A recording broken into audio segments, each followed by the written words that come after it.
प्यारे बच्चों, मैं वीरेंद्र कुमार सिंह, प्रवक्ता, राजकीय जुबली इंटर कॉलेज गोरखपुर। आज अध्याय 4 एक समतल में गति का भाग 2 पर हम लोग अध्ययन करेंगे। आइए हम लोग देख लेते हैं कि इस भाग 2 में कौन कौन से ऐसे बिंदु हैं जिन पर अध्ययन करना है। तो प्यारे बच्चों, भाग 2 में देखिए, सबसे पहले हम लोग देखेंगे सदिशों की वास्तविक संख्या से गुणा, सदिशों का संकलन एवं व्यवकलन, सदिशों का वियोजन, सदिशों का योग, विश्लेषणात्मक विधि। इन बिंदुओं पर हम लोग आज अध्ययन करेंगे। तो बच्चों, आज हम लोग ये देख लेते हैं कि हमारे शिक्षण के बिंदु क्या हैं।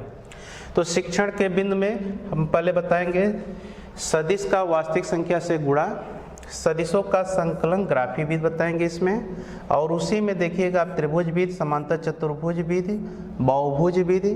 फिर उसके बाद सदिशों के संकलन में भी उसका विश्लेषणात्मक यानी गणितीय रूप क्या होगा, इसका भी अध्ययन करेंगे। सदिशों का व्यवकलन यानी उसका घटाना क्या होता है, ये भी देखेंगे। और साथ ही साथ लास्ट में देखेंगे सदिशों का वियोजन। तो आइए बच्चों, हम लोग देखते हैं सबसे पहले सदिशों की वास्तविक संख्या से गुणा। ये आप लोग पढ़ रहे हैं भाग 2 के अंतर्गत। प्यारे बच्चों, इस भाग के पहले यानी इसी अध्याय के भाग 1 में आप लोग सदिशों से संबंधित जो भी परिभाषा है उसको पढ़ा है। साथ ही साथ आप लोग ये भी जानते हो कि सदिश में परिमाण और दिशा होती है, और वह सदिश वेक्टर योग के नियम, चाहे वो त्रिभुज नियम का हो या समांतर चतुर्भुज का नियम हो, उनका पालन करती है। आइए हम लोग देखते हैं सदिशों की वास्तविक संख्या से गुणा। जैसे मान लीजिए एक परिणाम में एक किसी सदिश A लेते हैं और इस सदिश A को किसी वास्तविक संख्या से गुणा करते हैं। तो जैसे ही आप वास्तविक संख्या से गुणा करेंगे, प्राप्त परिणामी भी एक सदिश राशि होगी। अब मान लेते हैं यदि वेक्टर A में लैम्ब्डा जो कि वास्तविक संख्या है से गुणा करने पर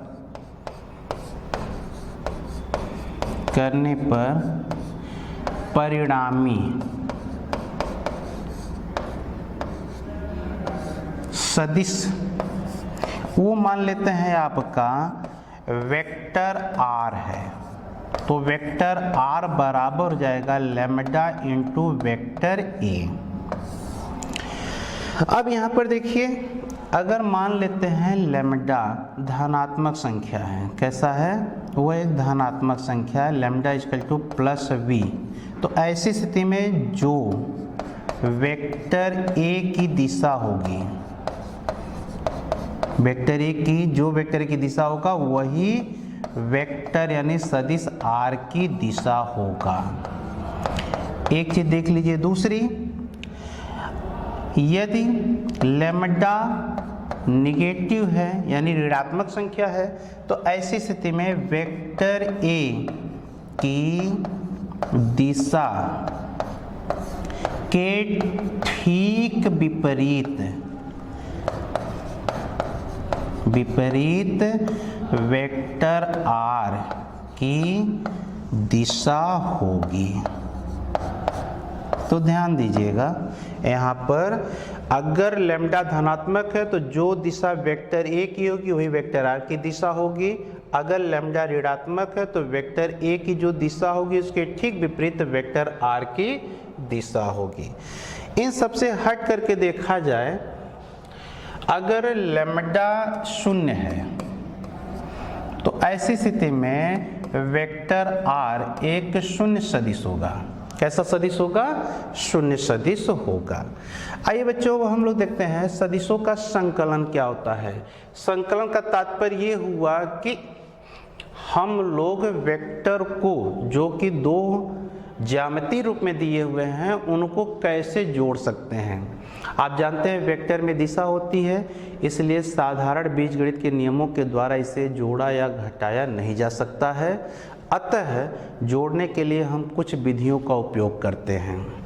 एक चीज ध्यान रहे कि जब हम लोग सदिश को जोड़ेंगे तो सदिश को जोड़ते समय उनकी प्रकृति समान होना चाहिए। क्या होना चाहिए? समान होना चाहिए। इसका तात्पर्य ये है कि होना चाहिए, इसका तात्पर्य ये है कि सदिश यानी बल में सदिश बल को जोड़ा जा सकता है, जोड़ा जा सकता है। ऐसा नहीं है कि सदिश बल F में सदिश वेग को जोड़ा जाए, ऐसा कदापि संभव नहीं है। तो जोड़ने की विधियों में देखा जाए तो सबसे पहले हम लोग देखते हैं त्रिभुज विधि क्या होती है। और इस त्रिभुज विधि में अगर मान लेते हैं कि दो सदिश परिमाण और दिशा में किसी त्रिभुज की एक ही क्रम में ली गई दो भुजाओं से प्रदर्शित हो तो उनके योग का परिणामी सदिश परिमाण तथा दिशा में उस त्रिभुज की विपरीत क्रम में ली गई तीसरी भुजा से प्रदर्शित होगा। जैसे मान लीजिए आपके पास एक वेक्टर A है ये, और इस वेक्टर A में कोई कह रहा कि वेक्टर B को जोड़िए। तो सबसे पहले आप क्या करेंगे कि वेक्टर जो दोनों दिए गए उसमें से कोई एक वेक्टर लेंगे। तो हम लोग जैसे मान लीजिए फिगर 1 हो गया। अब वेक्टर A को उसी परिमाण और दिशा में ले लेते हैं। अब वेक्टर A के शीर्ष से वेक्टर B का पुच्छ उसी दिशा में और उसी परिमाण का खींचेंगे। तो यहाँ पर देखिए ऐसे यहाँ से शुरू करके ऐसे ही आपने खींच दिया, ये हो गया आपका वेक्टर B। अब हम लोग क्या करते हैं, योग का जो परिणामी सदिश है उसको ज्ञात करने के लिए वेक्टर A के पुच्छ से वेक्टर B के शीर्ष तक एक परिणामी सदिश वेक्टर R खींचेंगे। तो ये हो जाएगा आपका वेक्टर R। तब आप लिखिएगा कि vector R is equal to हो जाएगा vector A plus vector B। ये कोई ज़रूरी नहीं कि पहले वेक्टर A लिया जाए, आप वेक्टर B भी ले सकते हैं। तो देखिए यहाँ पर सबसे पहले हम लोग वेक्टर B लेते हैं, उसी परिमाण और दिशा में इसे खींच लेंगे, ये हो गया वेक्टर B। अब वेक्टर B के शीर्ष से शुरू करके वेक्टर A का पुच्छ शुरू करते हैं, ये हो गया वेक्टर A, ये हो गया आपका वेक्टर B। अब वेक्टर B के पुच्छ से वेक्टर A के शीर्ष तक एक परिणामी सदिश यहाँ पर वेक्टर R डैश खींचते हैं। तो आप यहाँ से पाइएगा वेक्टर R डैश बराबर हो जाएगा vector A plus vector B, sorry ये हो जाएगा आपका vector B plus vector A। तो ये हो जाएगा आपका फिगर नंबर 2, ये हो गया फिगर नंबर 3। इन फिगर से स्पष्ट है कि वेक्टर R और वेक्टर R की दिशा एक ही है और लंबाइयाँ भी इनकी बराबर है। अतः ऐसी स्थिति में vector R is equal to हो जाएगा वेक्टर R डैश R। आप लिख सकते हैं कि vector A plus vector B is equal to vector B plus vector A। यह एक नियम को प्रदर्शित करता है जिसे हम लोग कहते हैं क्रम विनिमय नियम। इसका तात्पर्य यह हुआ कि दो वेक्टरों का योग क्रम विनिमय नियम का पालन करता है। आइए अब हम लोग चलते हैं अगली विधि पर देखते हैं, और अगली विधि का नाम है समांतर चतुर्भुज विधि। यदि दो वेक्टर परिमाण तथा दिशा में किसी समांतर चतुर्भुज की दो आसन्न भुजाओं को प्रदर्शित करते हैं तो उनके योग का परिणामी दोनों भुजाओं के बीच बने कोण को विभाजित करने वाले विकर्ण के द्वारा प्रदर्शित होगा। जैसे मान लीजिए आपके पास दो वेक्टर हैं, एक वेक्टर A हो गया और दूसरा ये वेक्टर आपके पास है B। ठीक, ये दो वेक्टर ऐसे हैं कि परिमाण और दिशा में देखा जाए तो यहाँ पर एक समांतर चतुर्भुज हम बना रहे हैं, और इस समांतर चतुर्भुज का दो आसन्न भुजा लेना है। एक भुजा हो गया OP, दूसरा का भुजा हो गया OQ। ठीक, भुजा OP के द्वारा वेक्टर A प्रदर्शित हो जा रहा है और भुजा OQ के द्वारा वेक्टर B प्रदर्शित हो जा रहा है। इन दोनों भुजाओं से हम लोग क्या करते हैं, समांतर चतुर्भुज को पूरा करते हैं। जब समांतर चतुर्भुज पूरा हो जाता है तो दोनों इन आसन्न भुजाओं के बीच का ये कोण है, कोण को विभाजित करने वाला ये विकर्ण हो गया और इस विकर्ण के द्वारा ही वेक्टर ए और वेक्टर बी का परिणामी प्रदर्शित होगा, यानी यही दोनों वेक्टरों के योग का परिणामी होगा। अगर ये पॉइंट टी कर देते हैं तो यहाँ पर देखिए वेक्टर रेखा ओपी बता दिया है वेक्टर ए को, वेक्टर रेखा ओ क्यू बता रहा है वेक्टर बी को, और इनके योग का जो परिणामी है वो प्रदर्शित हो रहा है वेक्टर रेखा ओ टी के द्वारा, ये जा रहा है वेक्टर आर। तब हम लोग लिख रहे हैं कि vector R is equal to हो जाएगा vector A plus vector B. ये पूरी प्रक्रिया आपका समांतर चतुर्भुज विधि कहलाती है। आइए बच्चों अब हम लोग देखते हैं अगला बहुभुज विधि। अगर जोड़ा जाने वाला वेक्टर 2 या 2 से अधिक है तो ऐसी स्थिति में उसे हम लोग जोड़ते हैं उसे बहुभुज विधि के द्वारा। बहुभुज विधि में देखिए क्या करते हैं हम लोग, जैसे मान लीजिए आपके पास ये एक वेक्टर ए हो गया, दूसरा वेक्टर हो गया ये आपका बी, और एक वेक्टर और दे दिया आपका ये वेक्टर सी। तो ऐसी स्थिति में ये बताया जाता है कि कैसे इसको हम बहुभुज विधि से जोड़ेंगे। तो सबसे पहले आप एक वेक्टर को खींचिए, इसे परिमाण और दिशा में जितनी लंबा दिया उतना लंबा आप खींच लीजिए, ये वेक्टर ये हो गया। अब वेक्टर ए के शीर्ष से वेक्टर बी का पुच्छ शुरू करके उसी लंबाई और उसी दिशा में आप खींच लीजिए, ये हो गया आपका वेक्टर बी हो गया। अब वेक्टर बी के शीर्ष से वेक्टर सी का पुच्छ शुरू करके उसी लंबाई और दिशा का खींच लीजिए, तो ये हो जाएगा आपका वेक्टर सी। इन वेक्टरों के योग का परिणामी ज्ञात करने के लिए वेक्टर ए के पुच्छ से वेक्टर सी के शीर्ष तक एक परिणामी वेक्टर आप खींचेंगे, ये हो जाएगा परिणामी वेक्टर आर। तब आप लिखिएगा परिणामी वेक्टर आर के लिए R is equal to vector A plus vector B plus vector C. इसी में थोड़ा सा हम लोग और ज्यामितीय संरचना करें तो यहाँ से देखिए अगर आप ऐसे इसको मिला देते हैं तो ये रेखा बताएगा एक वेक्टर जो वेक्टर ए और वेक्टर बी के योग का परिणामी होगा, ये हो गया। अगर यहाँ से आप इसको ऐसे मिला देते हैं तो ये बताएगा vector B plus vector C. ठीक, तो ऐसी स्थिति में आप लोग देख सकते हैं कि वेक्टर आर बराबर है, यहाँ ऐसा लग रहा है कि vector A plus vector B में वेक्टर सी को जोड़ा गया है, तब आप लिखेंगे vector A plus vector B plus vector C. और इसके अनुसार देखा जाए तो ऐसा लग रहा है कि वेक्टर आर बराबर वेक्टर ए में vector B plus vector C को जोड़ा गया है, vector A plus vector B plus vector सी।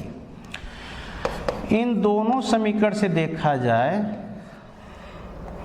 उपरोक्त दोनों समीकरण से आप पा जाएंगे कि vector A plus vector B plus vector C बराबर जाएगा vector A plus vector B plus vector C. ये जो है गणित का एक नियम है जिसे हम लोग कहते हैं साहचर्य का नियम, अर्थात दो से अधिक वेक्टरों का योग साहचर्य नियम का पालन करता है।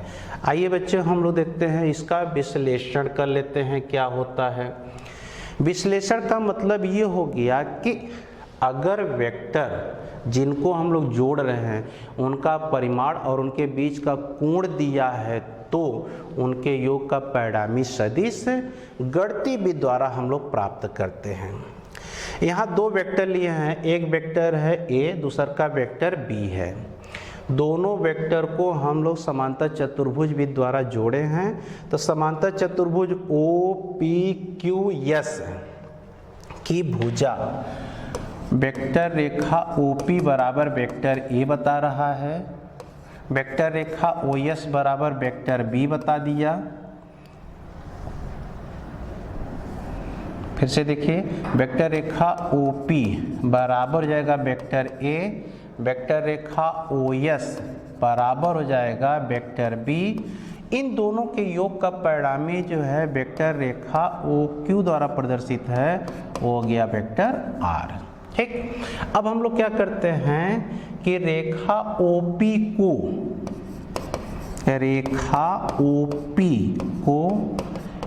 T तक बढ़ाया और Q से लंब QT डाला। ठीक है, चूंकि यहाँ पर ये कोण थीटा है, इसलिए ये भी पूरा कोण कितना हो जाएगा आपका थीटा होगा।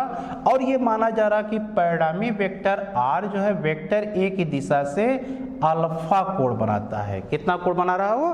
अल्फा कोण बना रहा है। अब हमारे पास पाइथागोरस प्रमेय से देखा जाए तो समकोण त्रिभुज OQT में समकोण त्रिभुज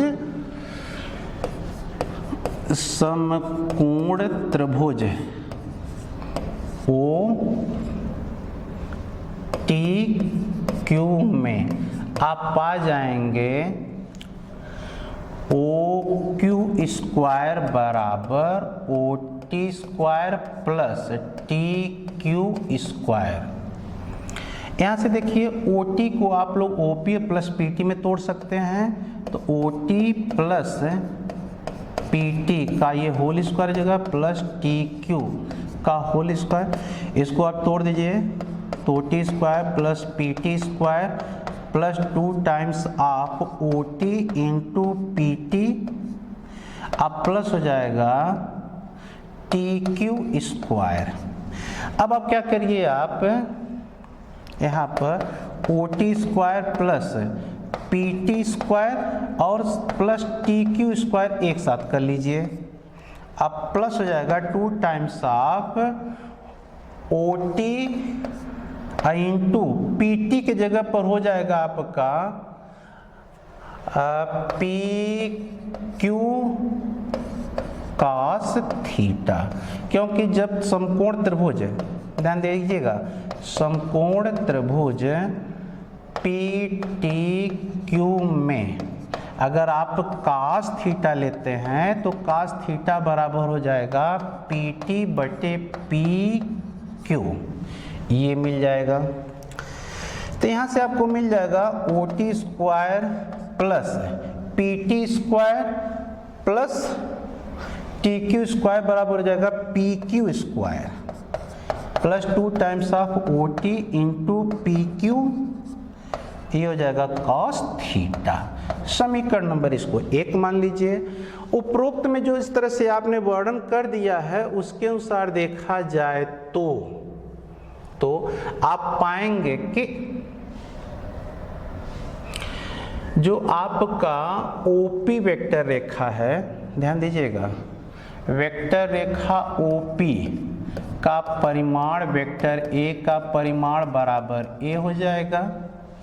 वेक्टर रेखा फिर इसी तरह से आ जाएगा, वेक्टर रेखा OS का परिमाण OS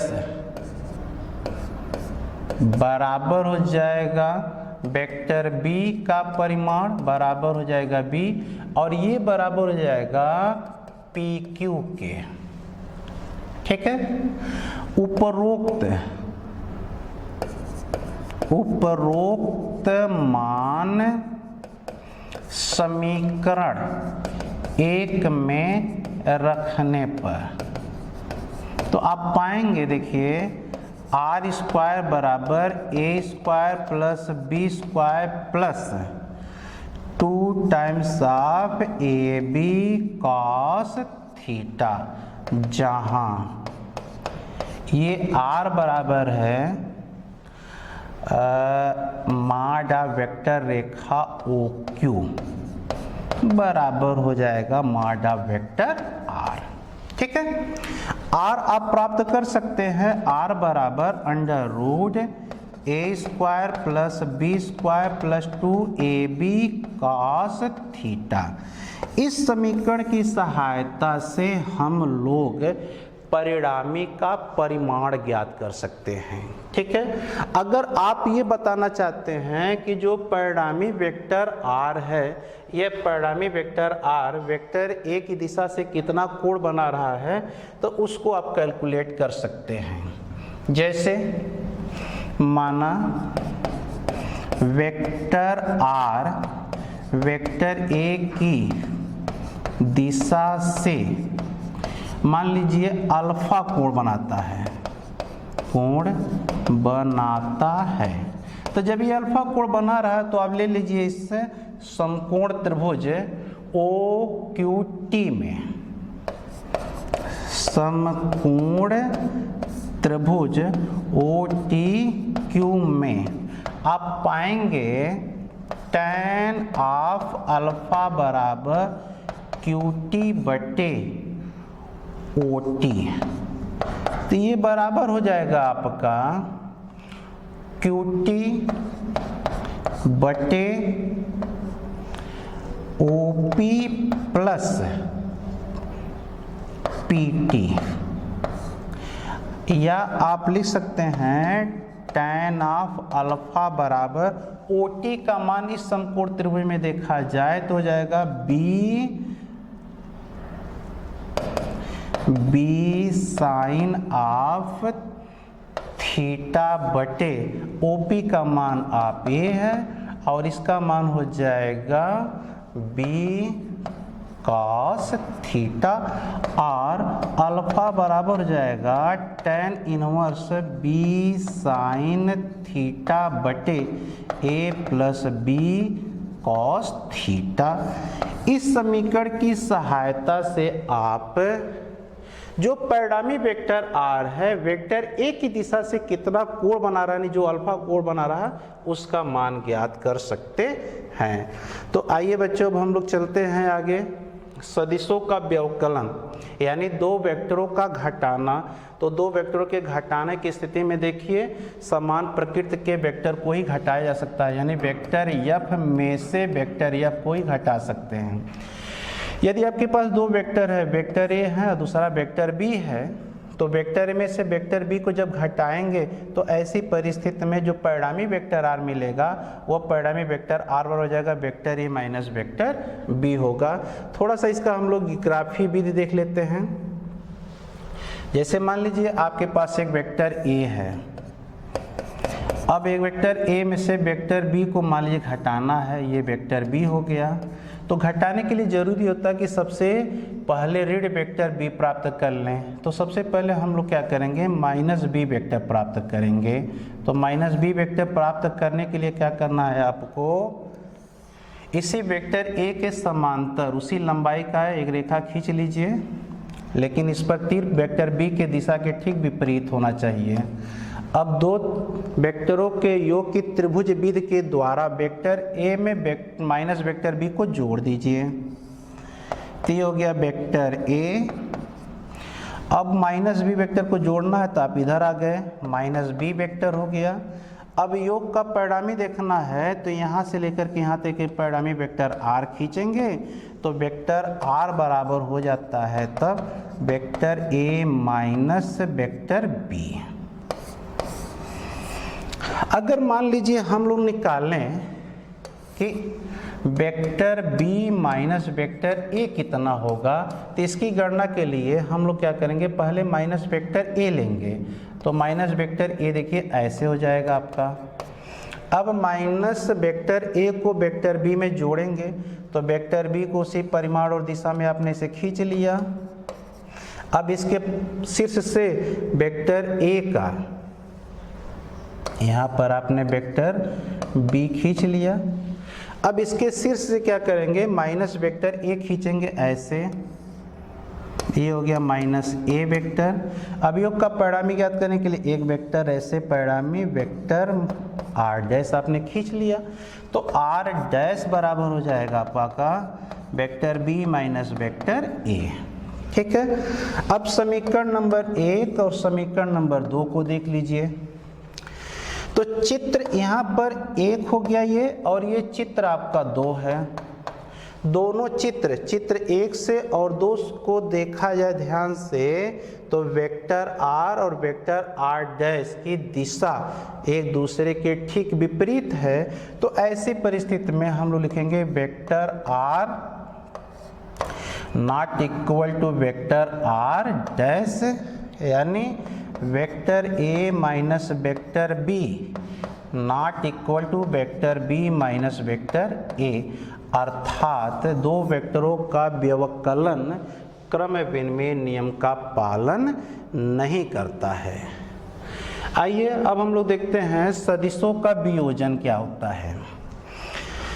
दो या दो से अधिक वेक्टरों के जोड़ने की विपरीत प्रक्रिया को ही वेक्टर का वियोजन कहते हैं।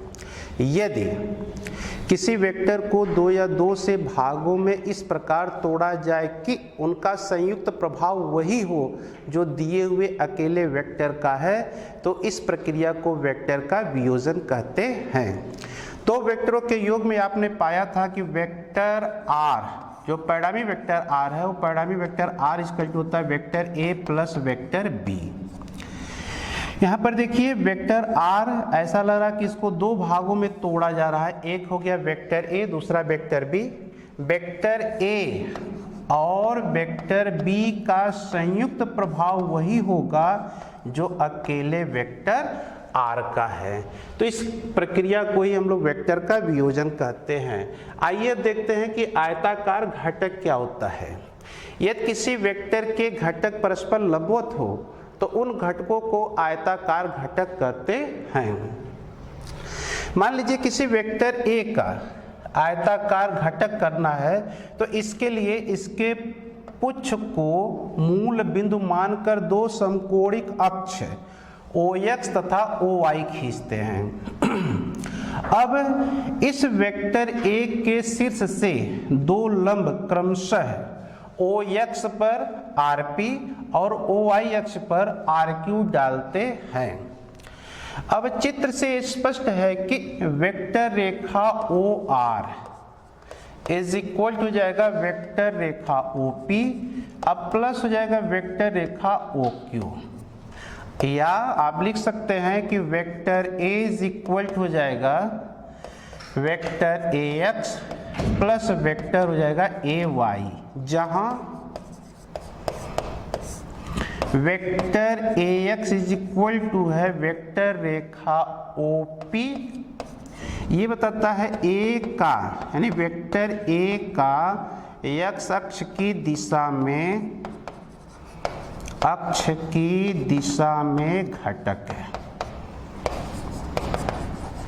घटक है। इसी प्रकार AY वेक्टर रेखा OQ के बराबर है, जो वेक्टर A का Y अक्ष की दिशा में घटक है।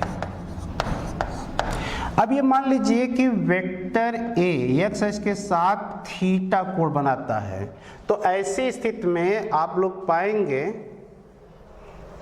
जब इनका हम लोग परिमाण निकालेंगे तब आप पाइएगा कि AX is equal to A cos theta, समीकरण 1 कर लीजिए।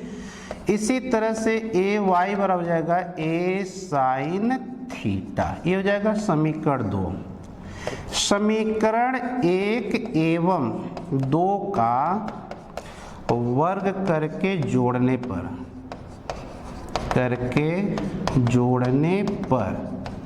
तो जब जोड़ देंगे तो आप पाएंगे AX square plus AY square equal to हो जाएगा आपका A स्क्वायर, या दोनों पक्षों का वर्गमूल ले लीजिएगा तो AX square plus AY square पूरे का अंडर रूट बराबर हो जाएगा A।